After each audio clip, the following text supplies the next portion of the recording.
রাসূল বলেছেন জুমার দিন গোসল করা আমি ফরজ করলাম। কে ফরজ করলেন? মুহাম্মদ সাল্লাল্লাহু আলাইহি ওয়াসাল্লাম। যারা জুমার দিন আল্লাহর নামাজের জন্য গোসল করে রাসূল বলেছেন এদের শরীর থেকে সব গুনাহগুলো ঝরে যায়। এরা যখন ঘর থেকে মসজিদের দিকে পাড়া দেয় এদের বাকি গুনাহগুলো আল্লাহ মাফ করে দেন। যখন দ্বিতীয় কদম দেয় তাদের দিকে জান্নাত আগাতে থাকে। যখন মসজিদে গিয়ে তারা বসে হাজার হাজার ফেরেশতা তাদের জন্য মাগফিরাতের দোয়া করে। প্রথম কাতারে যে বসে ওট কুরবানির সওয়াব তার আমলনামায় লেখা হয়। দ্বিতীয় কাতারে যে বসে গরু কুরবানির সওয়াব তার আমলনামায় লেখা হতে থাকে। তৃতীয় কাতারে ছাগল এবং বকরি, চতুর্থ কাতারে মুরগি, পঞ্চম কাতারে জোরে বলে আরো জোরে ডিম না আন্ডা? আন্ডা। পঞ্চম কাতারে আন্ডা, ষষ্ঠ কাতারে কি? তুমি যা খাবার তাই খাও। কিছু মানুষ আসে শেষে যায় আগে, এরকম বেয়াদব আছে না নাই? নিষেধ। রাসূল বলেছেন যেখানে জায়গা পাবা সেখানে বসবা, মসজিদ ঢিঙায়া সামনে যাবা না। মুসল্লিদেরকে কষ্ট দিলে তোমার নামাজ কবুল হবে না। তুমি মুসল্লিদেরকে কষ্ট দিতে পারবা না। রাসূল সাল্লাল্লাহু আলাইহি ওয়াসাল্লাম শিখিয়েছেন একই সব মে খড়ে হো গয়ে মাহমুদ আয়াত, না কোই বান্দা রাহা না কোই বান্দা নওয়াজ। একই কাতারে খাড়িয়েছে গজনবীর প্রেসিডেন্ট মাহমুদ, তার চাকর পাশে দাঁড়িয়েছে। এখন কে প্রেসিডেন্ট কে চাকর পিছন থেকে বোঝার কোনো উপায় নাই। এটার নাম হলো নামাজ। নামাজে যারা কাতার সোজা করে দাঁড়ায় রাসূল সাল্লাল্লাহু আলাইহি ওয়াসাল্লাম বলেছেন এদের অন্তরগুলোকে আল্লাহ জোড়া লাগায়া দেয়। আর যারা কাতার বেঁকা করে দাঁড়ায় তাদের অন্তরগুলো বাঁকা হয়ে যায়। আমরা সব সময় লেগে লেগে দাঁড়াবো। রাসূল বলছেন যারা লেগে লেগে নামাজে দাঁড়ায় তাদের জন্য আল্লাহ জান্নাতে একটা প্রাসাদ বানায়া দেয়। কি বানায়? কি বানায়? প্রাসাদ বানায়। আপনি মনে করেন না যে কারো সাথে লেগে দাঁড়ালে আপনি আহলে হাদিস হয়ে গেলেন। আমরা সব আহলে হাদিস, একজন ইমাম হাদিসের বাইরে ছিলেন না। ঠিক না বেটি? সব ইমাম কি ছিলেন? হাদিসের ভিতরে ছিলেন। আমরা হাদিসের বাইরে একটা কাজও করি না। আমাদের মসজিদে যারাই ঢুকবে তারা আমাদের বন্ধু, তারা আমাদের দুশমন নয়। ঠিক না বেটি? যারা মসজিদের বাহিরে মসজিদে ঢুকে না ওরা আমাদের কি? ওরা আমাদের কি? দুশমন। এটা যেন মাথায় থাকে। আমরা বিভিন্ন সুতানাতা দিয়ে আমাদের অনেক মুসল্লিকে আমরা খারাপ চোখে দেখি। একটু আমিন জোরে বলছে আমরা বলি যে তুই মসজিদে আর আসবি না। এরকম মসজিদ আছে না নাই? আপনি তাকে শুধরিয়ে দেন। ছেলেটা হয়তো মক্কা শরীফ থেকে আসছে অথবা এমন এক জায়গা থেকে আসছে যেখানে আমিন সবাই জোরে কয়। এরকম জায়গা আছে না নাই? আরে কথা বলেন না কেন? আছে এরকম জায়গা, যেমন সৌদি আরব আমিন জোরে বলে না আসতে বলে? জোরে বলে। সিলেটের এক ছেলে সৌদি আরবে অনেক দিন ছিল, এখন গ্রামের মসজিদে নামাজ পড়তে দাঁড়িয়েছে। ও ভুলে কয়ে ফেলছে আমিন। ইমাম সাহেব সামনের দরজা দিয়ে উঠা দৌড়। মানুষে কয় তুমি দৌড়াও কেন? আমার মসজিদে কি যেন ঢুকছে, এত জোরে আওয়াজ হইল কেন? আরে বেটা ইমাম তুমি জানবা না আমিন জোরেও বলা যায়, তবে ইমাম যদি আসতে বলে মুসল্লিরাও আসতে বলবে। ঠিক না ঠিক? মুসল্লি যদি ইমামের আগে কোনো আমিন বলে অথবা কোনো কাজ করে কিয়ামতের ময়দানে তার মাথা কুত্তার মাথা হয়ে যাবে, তার আমল কবুল হবে না। আপনি মসজিদে গেলে সব সময় ইমামকে অনুসরণ করবেন। যেই মুতল্লি ইমামকে গালিগালাজ করে ওই মুতল্লির ওই ইমামের পিছনে নামাজ কবুল হবে না। আমার নবী ইমাম ছিলেন, আমরা ইমামদেরকে সম্মান করব। ঠিক না বা ঠিক? কিন্তু বাংলাদেশে ইমামদের বেতন কম না বেশি? আরো জোরে বলেন। তো সম্মান দিলেন কেমনে? সবচেয়ে কম বেতন কাদের? ইমামদের।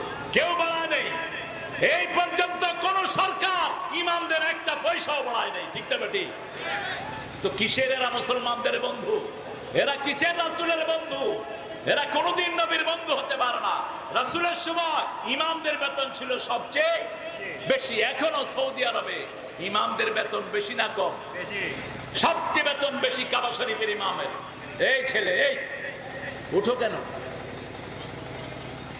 গরু কোথায় গেল? আপনারা আর একজন উঠবেন, আমি ফট করে মোনাজাত ধরে দেব। হ্যাঁ, আমি এত দূর থেকে কষ্ট করে এসেছি, আপনারা উঠবেন কেন? আপনাদের কষ্ট হচ্ছে? আপনারা সারা রাত থাকবেন তো ইনশাআল্লাহ? আপনারা সারা রাত থাকেন, আমি একটু বলে চলে যাবেন। সারা রাত তো থাকা জায়েজ নাই, সারা রাত নবীও থাকেন নাই, আমরাও থাকবো না। তবে আমরা নবীর সাথে থাকতে চাই, রাজি আছি তো?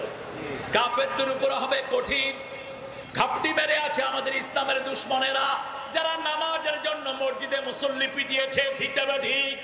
বহু আলেমকে জেলখানায় ঢুকিয়েছে, বহু আলেমকে উলঙ্গ করে পিটিয়েছে। এই যে রফিক সাহেব, উনি কি আলেম না সাধারণ মানুষ? ওনার হাতে ডান্ডা বেড়ে, পায়ে ডান্ডা বেড়ে, 6 মাস খোলে নেই, হাত কেটে ভিতরে ঢুকে গেছে, ঘুমাতে পারে নাই, অসহ্য যন্ত্রণা তাকে দেওয়া হয়েছে। তার অপরাধ ছিল তিনি বলেছেন লা ইলাহা ইল্লাল্লাহু মুহাম্মাদুর। এখন বলেন জামাত ইসলামী যে কাজগুলো করে এগুলো হালাল না হারাম? হালাল। জামাত ইসলামের বই আছে, এটার নাম রিপোর্ট বই। কি বই? রিপোর্ট বইয়ের শুরুতে হলো কোরআন অধ্যয়ন। এখন বলেন কোরআন পড়া সুন্নত না নফল? হ্যাঁ, এরা কয় না কেন? আরো জোরে বলেন। কোরআন যদি আপনি না পড়েন আপনি কি বেহেশতে যেতে পারবেন? কোরআন আপনাকে আসামি বানাবে, বেহেশতে যেতে দিবে না, ঠিক না ঠিক? আচ্ছা, 2 নম্বর এরা হাদিস পড়ে। কি পড়ে? হাদিস। এটা কি পড়া সুন্নত না নফল? এটাও ফরজ। 3 নম্বর ইসলামী সাহিত্য, এটা সুন্নত না নফল? এটাও ফরজ। 4 নম্বর নামাজ। 4 নম্বর কি? নামাজ। জামাত ইসলামের কোন লোক নেতা হতে পারবে না যদি তার 1 ওয়াক্ত নামাজ কাজা হয়। কাজা তো দূরের কথা, প্রতি মাসে 142 ওয়াক্ত জামাতে পড়তে হবে, প্রতিদিন 5 ওয়াক্ত মসজিদে পড়তে হবে। কোথায়? মসজিদে। 6 নম্বর হলো বই বিলি, দাওয়াতি কাজ। দাওয়াতি টার্গেট সামাজিক কাজ, মানুষের কাছে খাওয়া পৌঁছিয়ে দেয়া, মানুষের কাছে টাকা পৌঁছিয়ে দেয়া, গরিবদেরকে সাহায্য করা। যেমন এই যে বৈষম্য বিরোধী আন্দোলনে প্রত্যেক শহীদের বাড়িতে জামাত আছে না নাই? কত টাকা করে দিয়েছে বলেন? কত টাকা? আবু সাইদকে দিয়েছে 6 লাখ। কয় লাখ?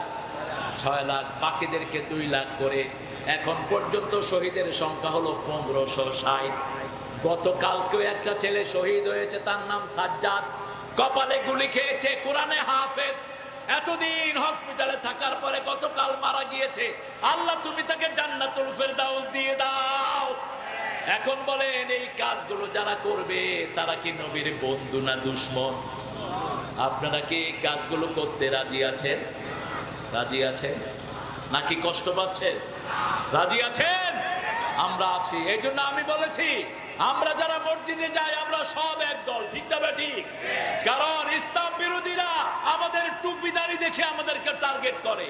যেমন ফিলিস্তিনে ইহুদির বাচ্চারা আমার নামাজীদেরকে এখন মারতেছে, ঠিক না ঠিক?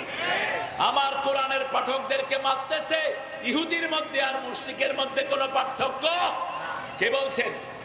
আল্লাহ বলছেন 67 সূরা মায়েদা, লাতাজিদান্না আশাদ্দান নাসি আদাওয়াতান লিল্লাযীনা আমানুল ইয়াহুদ ওয়াল্লাযীনা আশরাকু। ও দুনিয়ার মানুষ শুনো, মানুষের জঘন্য দুশমন হিসেবে তোমরা 2টা গ্রুপকে পাবা। একটা গ্রুপ হলো ইহুদি, আর একটা গ্রুপ হলো মুশরিক। আর একটা গ্রুপ কি? মুশরিক। আমরা শিরক করব না, আল্লাহ ছাড়া কাউকে সিজদা দেয়া কি? জোরে বলে। আমাদের এখানে অনেক লোক আছে পীরকে সিজদা দেয়, আছে না নাই? আপনাদের সিরাজগঞ্জে নাই? উল্লাপাড়াতে তো নাই? যে পীর সিজদা দেয় ওর হাত পা কেটে দেন, ওকে লাঠি মেরে জেলখানায় ঢুকিয়ে দাও। আল্লাহ ছাড়া কাউকে সিজদা দেয়া জায়েজ? চাইতে হবে কার কাছে? কার কাছে চাইবেন? আল্লাহর কাছে। 24 ঘন্টা চান, তিনি বিরক্ত হন না। আমাকে যদি কেউ বারবার ডাকে আমি বিরক্ত হয়ে যাব, ঠিক না ঠিক? মাকে 10 বার বলেন আম্মা আম্মা আম্মা, মা কইবে ম্যা ম্যা করস কেন? বাবাকে বারবার ডাকেন, বাবা বিরক্ত হবে। কিন্তু তিনি বলেছেন উদুনি আস্তাজিব লাকুম, আমাকে যতবার ডাকবা আমি ততবার খুশি হয়ে যাব। একবার যখন তুমি আমাকে আল্লাহ বলে ডাকবা, 70 বার আমি আল্লাহ তোমার ডাকে সাড়া দিয়ে দেব। তুমি ক্লান্ত হয়ে যাবা, আমি ক্লান্ত হব না। গভীর রজনীতে যখন সবাই ঘুমিয়ে পড়ে, কেউ জেগে থাকে না, জেগে থাকেন কে? আরো জোরে বলেন গভীর রজনীতে একজন নবী মাছের পেটে চলে গেছেন। কি নাম? কি নাম? মাছের পেটে যখন গেলেন, মাছের পেটে গিয়ে তিনি চিৎকার মারলেন, লা ইলাহা, বলেন, লা ইলাহা ইল্লা আনতা সুবহানাকা ইন্নী কুনতু মিনাজ জালিমিন। আসমান থেকে জবাব পাঠালেন, ফাস্তাজাবনা লাহু ওয়া নাজ্জাইনাহু মিনাল গাম্মি ওয়া কাযালিকা নুনজিল মুমিনিন। সাথে সাথে তিনি ডাকে সাড়া দিয়েছেন। রাসূল বলছেন, এই দোয়াটা যারা পড়বে, এই আয়াতটা সূরা আম্বিয়ার যারা পড়বে, সাথে সাথে তার ডাকের সাড়া দিবেন কে? আপনার ভাই, আপনার বন্ধু, আপনার ছেলে মেয়ে মৃত্যু সজ্জায় আছে, এই দোয়া পড়লে তাকে মৃত্যু থেকে ভালো করে দিবেন কে? যত খারাপ অবস্থা হোক তাকে ভালো করে দিবেন কে? এটাকে আমরা সাথী করে পড়েন, লা ইলাহা ইল্লা আনতা সুবহানাকা ইন্নী কুনতু মিনাজ জালিমিন। নবীর সাথে থাকতে চান তো? চান তো? রুহামা উবাইনাহুম, পরস্পরে ভালোবাসা দিবেন। আপনি মসজিদে যাচ্ছেন, আপনার ভাইকে ধরবেন, আদা করে ধরবেন, ভাইয়ের দুঃখ জানবেন, এক রাস্তায় যাবেন, আরেক রাস্তায় ফিরে আসবেন, দুই পাশের প্রতিবেশীর খবর নেবেন, হোক প্রতিবেশী হিন্দু, হোক বেনামাজি, তাকে ধরে ধরে মসজিদে নিয়ে যাবেন। আমরা পারবো না এটা? কথা বলেন না কেন? আমরা প্রত্যেকেই দায়ী, প্রত্যেককেই তার জীবন সম্পর্কে জিজ্ঞেস করবেন কে? 5টা প্রশ্নের উত্তর দেওয়া ছাড়া কেউ পা নাড়াতে পারবো না, কেউ না। আপনাদের বিগত সরকারও না, আগামী সরকারও না, পৃথিবীর কেউ পা নাড়াতে পারবে না। কয়টা প্রশ্ন? 5টা। প্রথম, শাবাবুকা ফীমা আফনাহু, তোমার যৌবন কোথায় কাজে লাগিয়েছো? হায়াতুকা ফীমা আবলাহু, কোন পথে জীবন খরচ করেছো? মিন আইনা ইকতাসাবাহু ফীমা আনফাকাহু, কোথায় থেকে টাকা অর্জন করেছো, কোথায় খরচ করেছো? যেই দিনে ইলম অর্জন করেছো সেটা কতটুকু কাজে লাগিয়েছো? এই জন্য আজকে থেকে 5 ওয়াক্ত নামাজ আমরা পড়বো। আমরা শিরক করব না, বেদাত করব। কসম খাইব কার নামে? আরো জোরে বলেন, যে আল্লাহ ছাড়া কারো নামে কসম খায় সে মুশরিক। সে কি? মুশরিক। যে তাবিজ বাঁধে সেও মুশরিক। তাবিজ বাঁধবো না। যে কোনো কাজে ভরসা করব কার উপর? 70,000 লোককে রাসূল বলছেন বিনা হিসাবে জান্নাতি। কয় হাজার যাবে? বিনা হিসাবে জান্নাতি কয় হাজার? 70,000। সাহাবী বলছেন রাসূল 70 লাখ বলেছেন না 70,000 বলেছেন, আমি ভুলে গেছি। আবার বলেছেন এই 70,000-এর প্রত্যেকের সাথে আরো 70,000 বিনা হিসাবে আল্লাহ জান্নাত দিয়ে দিবে। তাদের 3টা গুণ। কয়টা?